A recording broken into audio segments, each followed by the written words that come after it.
Hey guys, welcome back. My name is Seth. I own and operate averageotakugames, and today we're going to be talking about inventory, why you shouldn't list all of your inventory, and also pricing it properly. If you guys aren't already subscribed, make sure to hit that subscribe button. I will be dropping more content, and also if you guys want to, hear me touch on any subjects that you are curious about, make sure to comment it down below. So as a small business owner, obviously, you need to make sales to stay in business. But, one thing that's really important, I think that most people don't really realize when opening or running a business, is that they need to keep inventory available. Similar to a brick and mortar shop, when you walk in, you don't want to see empty shelves. You definitely want to see the options there. Even if it's not at a price point that you want or would buy at least you get to walk in and you get to see that that store has something that maybe other stores don't. So to kind of cap that off, product not only is something to sell, but it is also kind of an eye catcher, something that brings people into your place of business. And as a website, I don't want to scroll or waste my time going to a website if there's not even potential for me to even check out or buy or even just browse. Another thing too is talking about the different types of products that Pokemon or other TCGs put out. One being these massive Blooming Waters boxes. These things are such a pain to ship. It's honestly hard, or it would cost me more money to carry boxes on hand that fit that size product. Now I do carry boxes on hand to double, ship cases of booster boxes, but even those are smaller than what I would need to contain these. Now you see that I have this box, but if you head to my website, then you might notice that I don't have those listed on my website. And the big reason is because of shipping. So I mainly just bring these to local shows, card shows, things that I travel around to, or maybe, there's a local customer that is looking for one.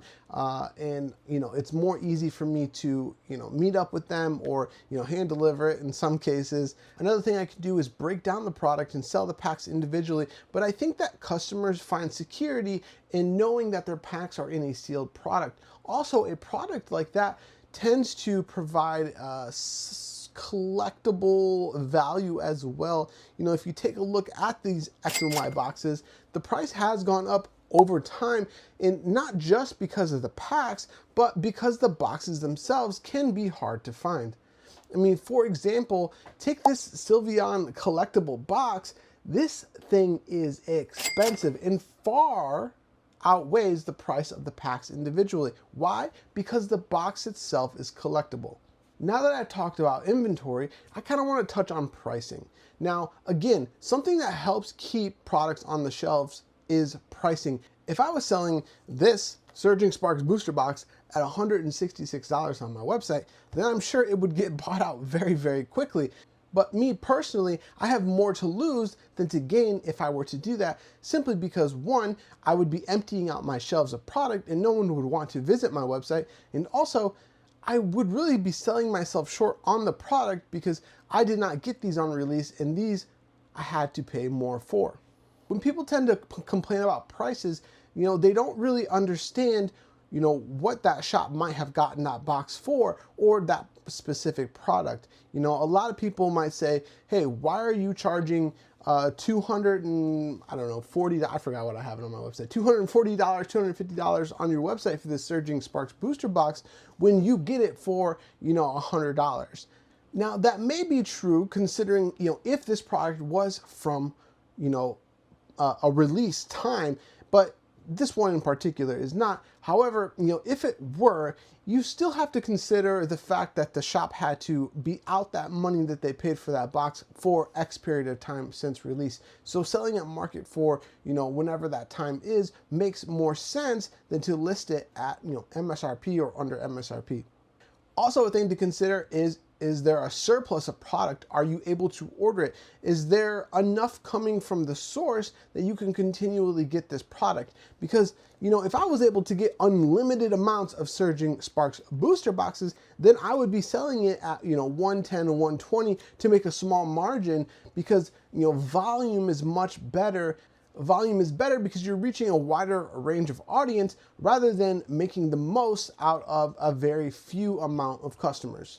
You know, if you guys have been in the hobby for a while, then you'll know that not that long ago, you know, booster boxes were pre-selling for around 100, 105 per box for release. And this was because Pokemon boxes were widely available. I could order as much as I wanted, and I knew I was going to get that number.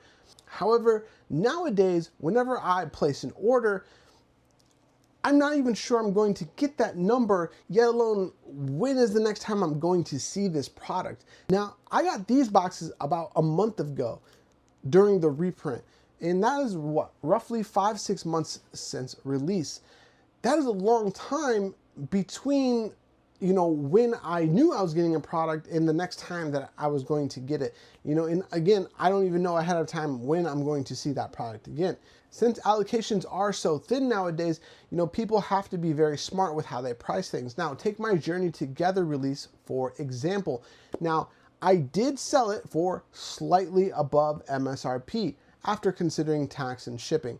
Now, you might say, oh, $240 is way above MSRP, but in reality, I'm not charging you extra tax or extra shipping on top of that. I just calculated it into the price for you. Now, why did I do that? Well, I did that because I had a large surplus coming on release for it. As a small business owner, you know, I am more than happy to make my normal margin that I would like on products. And I'm also having a goal of, you know, expanding and growing my website and, you know, reaching as many customers as possible. You know, I want my name to get out there because I want you guys to know that I'm a reliable source for you to order your products from. Whether it be, you know, Pokemon, Union Arena, Weiss Schwarz, whatever you are into, I want you to know that I am a reliable source for that.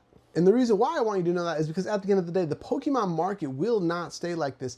And when the Pokemon market is not hot, you know, people need buyers rather than buyers needing sellers. So when that market turns, you know, I'm going to, you know, want a customer base that trusts me enough to continually come back to me to buy, you know, at whatever prices I'm offering, because no matter what the price is going to be, I'm always going to offer a solid price based on what it's currently going for. And then one more thing to touch on for pricing too is that usually there's other products available that can be ordered in between releases.